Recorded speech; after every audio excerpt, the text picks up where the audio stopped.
दोस्तों नमस्कार, रिकी चड्डा astro healer channel से आज मैं आपके सामने ये वीडियो को प्रस्तुत कर रहा हूँ क्योंकि आज ही 4 तारीख सितंबर को गुरु वक्री होने जा रहे हैं। वो 31 दिसंबर तक वक्री रहेंगे। इस दौरान चंडाल योग भी चल रहा है 30 अक्टूबर तक।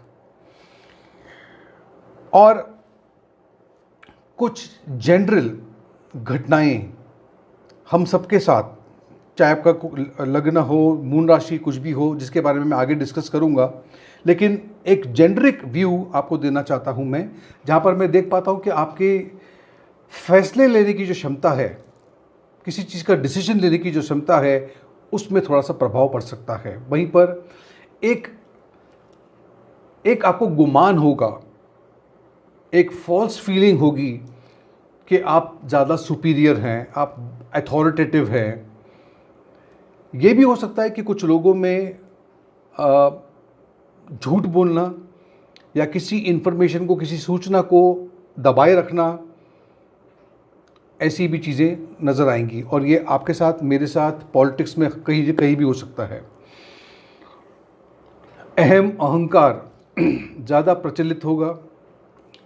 बहुत लोग आर्ग्यूमेंट्स में, क्लैशेस में पड़ सकते हैं।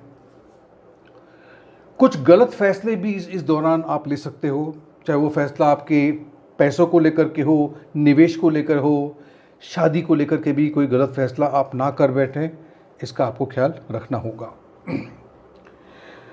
कोशिश कीजिएगा कि किसी को लोन ना दें। अगर लोन देना ही पड़ जाए तो फिर आपको लिखा पढ़ जो है वो दुरुस्त होना चाहिए, वरना गया हुआ पैसा लौट के नहीं आएगा, ऐसी संभावनाएं बनी हुई हैं। किसी पे भरोसा मत कीजिएगा, चाहे वो आपके कितने भी करीबी क्यों ना हो। इस टाइम पे आपको थोड़ा सा सावधान हो जाना चाहिए। अपनी सेहत को लेकर के खास करके ख्याल रखना। सेहत के गड़बड़ाने की संभावनाएं बनी हुई हैं। हो सके तो थोड़ा मेडिटेशन, योगा, या कम से कम फिजिकल आप पैदल चलिए, एक 5-6 किलोमीटर अगर चल पाए तो आपके लिए काफ़ी अच्छा रहेगा। अब अगर हम हमारे आसपास की परिस्थितियों की बात करें, जिसको हम मंडेन एस्ट्रोलॉजी कहते हैं, तो गवर्नमेंट में, बैंकिंग सेक्टर में, फाइनेंशियल सेक्टर में भी इसका प्रभाव पड़ सकता है। मंगल भी दृष्टि बनाए हुए हैं राहु पे, मंगल आगे बढ़ रहे हैं। 6 और 6 से अधिक ग्रह एक साथ में वक्री हो चुके हैं। ऐसे में मैं देख पा रहा हूँ कि कुछ कठिनाइयाँ सितंबर और अक्टूबर के महीने में खास करके हमको झेलनी पड़ सकती है। हमें ये भी याद रखना चाहिए कि शनिदेव जो कारक है कर्म के, और गुरु जो कारक है हमारे ज्ञान की, वृद्धि की, जीव कारक का है, ये दोनों ही वक्री हो जाना इनका एक अच्छा संकेत नहीं है हमारे लिए। ऐसे में खास करके वो लोग जिनकी राशि या तो मीन है या तो फिर धनु है, दोनों ही राशियां गुरु की है, उन पे इसका प्रभाव ज़्यादा पड़ सकता है। या फिर आपकी महादशा या अंतर्दशा गुरु की चल रही है तो आप पे प्रभाव ज़्यादा पड़ सकता है। और आप पे, मुझ पे, हमारी राशि के हिसाब से या हमारे लग्न के हिसाब से इसका प्रभाव क्या पड़ेगा, आगे इसके बारे में मैं आपको जानकारी साझा कर रहा हूँ। लेकिन एक हाथ जोड़ कर के विनती है मेरी, मेरे हर वीडियो पे जब भी मैं बात करता हूँ, मैं सभी को बताता हूँ कि आपको मेरा वीडियो अपने लग्न से और अपनी चंद्र राशि दोनों से देखनी होती है। इसके बावजूद भी मैं देखता हूँ कमेंट में लोग लिखते हैं चंद्र राशि से देखें कि लग्न से देखें। मैं आपको फिर से गुजारिश करता हूँ, मेरे किसी भी वीडियो को आप जब भी देखें उसे आप दोनों ही चीज़ों से देखें। चंद्र कुंडली से भी देखें और लग्न कुंडली से भी देखें। दोनों ही चीज़ें आपको देखनी होगी और फिर उसको मिला करके उसका जो निचोड़ है उसको आपको ध्यान में रखना होगा। अब चलो बात करते हैं कि राशि के हिसाब से या लग्न के हिसाब से इसका प्रभाव क्या पड़ेगा। सबसे पहली जो राशि है वो है मेष। मेष राशि वालों के लिए गुरु आपके खुद के लग्न में ही वक्री हो रहे हैं। ऐसे में आपको अपने ही फैसलों पे शुभा होगा, शक करेंगे कि मैंने डिसीजन सही लिया कि नहीं लिया। वहीं पर सेहत आपकी अच्छी रहेगी, पापा की सेहत थोड़ी सी गड़बड़ा सकती है, पापा के साथ में, पिता के साथ में थोड़े से मतभेद हो सकते हैं आपके। वहीं पर ये इस टाइम पे कोई अगर आपके सामने प्रस्ताव आता है, अपॉर्चुनिटी आती है, 2 बार सोचना, उसके बाद फैसला कीजिएगा। अगर आप शादीशुदा हैं तो ऐसे में आप सोचेंगे कि किस तरह से हम हमेशा अपनी शादी में अपने पार्टनर के साथ में समझौता कर करके, एडजस्टमेंट कर करके, प्रॉब्लम्स क्या हैं, मिस्टेक्स क्या हैं, उसके बारे में आप ज़रूर सोचेंगे। वहीं पर अपनी आमदनी और अपने खर्चे दोनों के बारे में सोचिएगा ज़रूर, ये बहुत ही आवश्यक है इस वक्त। वृषभ राशि, वृषभ राशि वालों के लिए गुरु आपके 12वें घर में वक्री होने जा रहे हैं। ऐसे में सेहत को लेकर के ध्यान रखिएगा, सेहत में गड़बड़ हो सकती है आपके साथ। कोई भी फैसला खास करके फाइनेंस को लेकर के, निवेश को लेकर के करना है तो उसको 2 बार सोचिएगा, उसके बाद ही निवेश कीजिएगा या फिर फैसला कीजिएगा। अपना जो सोशल सर्कल है, अपना जो नेटवर्किंग सर्कल है, उसके बारे में भी थोड़ा सा आपको चेक करना पड़ेगा कि क्या आप सही जगह पे हो, सही दिशा में प्रवेश कर रहे हो, सही जगह जा रहे हो। वहीं पर अगर आप अपना घर बनाना चाहते हैं, खरीदना चाहते हैं, बेचना भी चाहते हैं तो 2 बार और सोचिएगा, हो सके तो थोड़ा सा रुक जाइएगा। मैं देख पा रहा हूँ कि आप शायद आध्यात्मिक चीज़ों में, ऑकल्ट साइंस में, रिसर्च की तरफ ज़्यादा आकर्षित होंगे, उस तरफ आपका रुझान ज़्यादा रहेगा।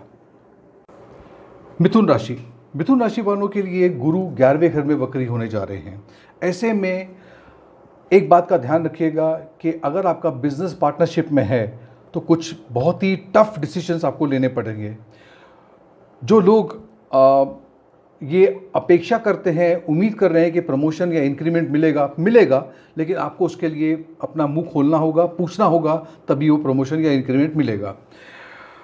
कुछ महत्व के फैसले, मेजर डिसीजंस आपको लेने होंगे, खास करके आपके एजुकेशन को लेकर के और शादी को लेकर के। अगर आप शादीशुदा हैं तो वहाँ पर भी मैं देख पा रहा हूँ कि आपको कुछ विचार करना पड़ेगा कि क्या ऐसी समस्या मेरी शादी में है और क्या गलतियाँ मुझसे हुई है, इसके बारे में सोचना होगा आपको। ये एक सही समय है रास्ता पकड़ने का, सही रास्ते पे चलने का। गुरु आपकी मदद ज़रूर करेंगे। कर्क राशि, कर्क राशि वालों के लिए गुरु वक्री हो रहे हैं आपके 10वें घर में। ऐसे में प्रोफेशनल लाइफ में काफ़ी चेंजेस मुझे समझ में आ रहे हैं। जॉब चेंज हो सकता है, जगह चेंज हो सकती है, ट्रांसफ़र हो सकता है। पापा के साथ में कोई मतभेद होने की संभावना दिखती है, और अगर आप कोई कोर्ट कचहरी के मामले में हो इस वक्त, उसे थोड़ा टालने की कोशिश करो क्योंकि वक्त अच्छा नहीं है, उसमें समस्याएं बढ़ सकती है। वहीं पर मैं आपको ये सलाह दूंगा कि सेहत को लेकर के ज़रा ध्यान रखिएगा, सेहत में गड़बड़ी ना हो जाए, इसके लिए आपको थोड़ा सा मेडिटेशन, थोड़ा योगा, प्राणायाम अगर जो कर सको करना, लेकिन खाने पीने का ध्यान रखिएगा, हेल्थ का ज़रा ध्यान रखिएगा। सिंह राशि, सिंह राशि वालों के लिए गुरु वक्री हो रहे हैं भाग्यस्थान में 9वें घर में। ऐसे में पिता के साथ में संबंध थोड़े से गड़बड़ा सकते हैं, पिता की सेहत का आपको ख्याल रखना होगा। अगर आप रोमांटिक रिलेशनशिप में हो तो उसमें थोड़े बहुत मतभेद होने की संभावना है, रिश्ता टूटने तक के कगार तक पहुंच सकता है वो। अगर आप फिर भी रिलेशनशिप में बहुत सीरियस हैं तो वो शादी तक उसको लेके जाने की कोशिश कर सकते हैं, आपके लिए समय ठीक रहेगा।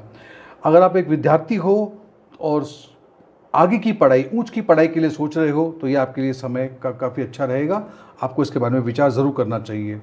कुछ नई विद्याएं, कुछ नई कला आपको सीखने का मौका मिलेगा, अगर ऐसा मिलता है तो आपको ये ज़रूर करना चाहिए।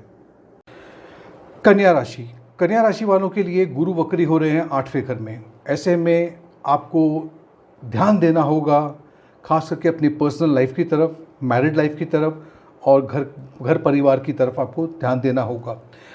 अगर आप सोच रहे हैं शादी करने का तो थोड़ा रुक जाइए, सोचिए, विचार कीजिएगा, परामर्श करने की इस टाइम पे आवश्यकता है। मैं आपको ये गुजारिश करूंगा कि अपनी माँ की सेहत का ज़रा ख्याल रखिएगा, माँ की सेहत गड़बड़ा सकती है। अगर आप सोच रहे हैं कि कोई घर बनाया जाए, ख़रीदा जाए या बेचा जाए तो इस वक्त थोड़ा सा आप रुक जाइए, फिर से रिकन्सिडर कीजिएगा, जल्दबाजी मत कीजिएगा। हाँ, आपका रुझान, आप आकर्षित होंगे ऐसी विद्याओं को सीखने में जिसको हम ऑकल्ट कहते हैं, जैसे कि एस्ट्रोलॉजी है, न्यूमरोलॉजी है, रेकी है, टैरो है, इस तरफ आप आकर्षित ज़रूर होंगे। तुला राशि या तुला लग्न, गुरु वक्री हो रहे हैं 7वें घर में। ऐसे में बहुत सारी समस्याएं, झगड़े परिवार के अंदर होने की संभावना है और कुछ ऐसी चीज़ों में आप फंस जाओगे जिसमें आप पे तोहमत लग सकती है, आप पे एलिगेशन लग सकता है, उससे आपको बचना होगा। अगर आप शादी करना चाह रहे हैं, शादी के लिए प्रस्ताव आपके पास आए हैं, तो उसे दोबारा देखिएगा, ध्यान दीजिएगा, परामर्श कीजिएगा, उसके बाद ही फैसला कीजिएगा। मैं आपको आपकी सेहत को लेकर के बता दूं कि आपको अपनी सेहत का ख्याल रखना होगा। आपका रिश्ता आपके खास करके छोटे भाई या बहन के साथ में थोड़े से गड़बड़ा सकते हैं, उनके साथ में कुछ मतभेद हो सकते हैं आपके, तो उससे ज़रा आपको दूरी बनाए रखें, उतना ही आपके लिए अच्छा रहेगा। वृश्चिक राशि वालों के लिए गुरु 6ठे घर में वक्री होने जा रहे हैं। ऐसे में परिवार में कहासुनी हो सकती है। वहीं पर अगर आप एक रोमांटिक रिलेशनशिप में हैं तो वहाँ पर भी कुछ चैलेंजेस आप फेस कर सकते हैं। अगर आप एक पेरेंट हैं, खुद ही माता पिता में से कोई हैं, तो बच्चों को लेकर के थोड़ी समस्याएं आ सकती है आपकी। अगर आप एक विद्यार्थी हो, आगे की पढ़ाई के लिए सोच रहे हो, तो फिर से दोबारा सोचिएगा कि क्या आप सही रास्ते चल रहे हो या नहीं चल रहे हो। अब मैं आपको गुजारिश करूंगा कि बात करते वक्त, कम्युनिकेट करते वक्त आपको ध्यान रखना होगा कि आपके मुंह से निकले हुए शब्द किसी को हानि ना पहुंचाए। मैं आपसे गुजारिश करूंगा कि पैसों के मामले में अपने पैसों को बचाने की कोशिश कीजिए, खर्चा कम कीजिएगा, वरना हो सकता है कि आगे जाकर के आपको पैसे की किल्लत हो और उसमें आपको परेशानी हो। धनु राशि वालों के लिए गुरु 5वें घर में वक्री होने जा रहे हैं। ऐसे में आपको ध्यान रखना होगा अपनी सेहत का, आपको ध्यान रखना होगा अपनी माँ की सेहत का भी। वहीं पर अगर आप किसी रिलेशनशिप में हैं तो अपनी जिम्मेदारियों को समझिए। अगर आपने जिम्मेदारियों को नहीं समझा तो ये रिश्ता आगे जाकर के और ख़राब हो सकता है, बिगड़ सकता है, आपके हाथ से बात निकल सकती है। वहीं पर अगर आप एक विद्यार्थी हो, स्टूडेंट हो और हायर एजुकेशन के लिए अप्लाई कर रहे हो, तो ये ज़रूर देखिएगा कि आपने ये डिसीजन सही लिया या नहीं लिया। ऐसा ना हो कि आपने किसी जगह पे कोई डिसीजन ले लिया और आगे जाके आपको पछताना पड़ सकता है। मकर राशि, गुरु आपके 4थे घर में वक्री होने जा रहे हैं। अब ऐसे में मैं देख पा रहा हूँ कि अगर आपका छोटा भाई या बहन विदेश गया है तो वो लौट के आ सकता है, लेकिन लौटने के बाद में उनके साथ में थोड़े मतभेद होने की संभावना है। माँ की सेहत का ख्याल रखिएगा, आपको माँ की सेहत गड़बड़ा सकती है यहाँ पे। और अगर आप कोई घर खरीदना चाहते हैं, बेचना चाहते हैं या बनाना चाहते हैं तो थोड़ा सा इंतज़ार कीजिएगा, ये समय बिल्कुल सही नहीं है। आपको ये बात भी सोचनी होगी, समझनी होगी कि आपका जो फाइनेंशियल स्टेटस है, आपका जो मनी मैनेजमेंट है, इन्वेस्टमेंट है, निवेश जो आप कर रहे हो, उसके बारे में दोबारा सोच लीजिएगा। ऐसा ना हो कि आपने कहीं पे निवेश कर दिया और आगे जाकर के आपको पछताना पड़े। इस बात का आपको विशेष ध्यान रखना होगा। कुंभ राशि वालों के लिए गुरु आपके 3रे भाव में वक्री होने जा रहे हैं। ऐसे में आपके जो फाइनेंसिस है, सबसे ज़्यादा प्रभाव वहाँ पड़ रहा है। मैं देख पा रहा हूँ कि आपको कुछ अच्छे फैसले लेने होंगे अपने निवेश के बारे में और सेविंग्स के बारे में। आपको फिर से सोचना होगा कि मैंने कहाँ निवेश किया है, कहाँ निवेश करना चाहिए था। आपको किसी के साथ बैठकर सलाह ज़रूर करनी होगी। अगर आप प्रमोशन या इंक्रीमेंट की उम्मीद लगा के बैठे हैं तो आपको अपनी ज़बान ज़रूर खोलनी पड़ेगी, आज पूछना पड़ेगा, तभी आपको ये इंक्रीमेंट मिलेगा। वहीं पर मैं आपसे गुजारिश करूंगा कि बात करते समय अपने शब्दों का उच्चारण जब करते हैं तो ऐसे कोई शब्द का प्रयोग ना करें जिससे किसी को नुकसान हो या किसी के साथ में आपके रिश्ते खराब हो जाए। मीन राशि, गुरु आपके 2रे घर में, 2रे भाव में वक्री होने जा रहे हैं। ऐसे में आपको अपनी सेहत का बहुत ख्याल रखना होगा। वहीं पर प्रोफेशनल लाइफ में मैं बहुत बड़े बदलाव देख पा रहा हूँ। वो ट्रांसफ़र भी हो सकता है, जॉब चेंज भी हो सकता है, आप किसी दूसरे फील्ड में जा सकते हैं, जो अपना करियर चेंज कर सकते हैं आप पे। मैं देख पा रहा हूँ कि आपको थोड़ा सा ध्यान रखना होगा अपने सेविंग्स पे, खर्चे ज़्यादा ना करें, वरना आप ज़्यादा खर्चा करने की वजह से आपको लोन तक लेने की नौबत आने की संभावना दिखती है। परिवार के जो वैल्यूज़ है, परिवार के जो सिद्धांत है, जो सिखाया गया है, जो परवरिश है, उसी रास्ते पे चलते जाइए, आपको फ़ायदा ही होगा उससे। थोड़ा सा प्राणायाम, थोड़ा सा योगा करेंगे तो आपको इसका फ़ायदा ज़रूर मिलेगा। तो दोस्तों, ये था मेरा विश्लेषण गुरु के वक्री होने पर 4 सितंबर से अगर आपको मेरा ये वीडियो पसंद आया हो तो इसे एक लाइक ज़रूर दीजिएगा, मेरे वीडियो को शेयर कीजिएगा, सब्सक्राइब कीजिएगा और नोटिफिकेशन बेल आइकन पे क्लिक करना भूलिएगा नहीं। बहुत बहुत धन्यवाद।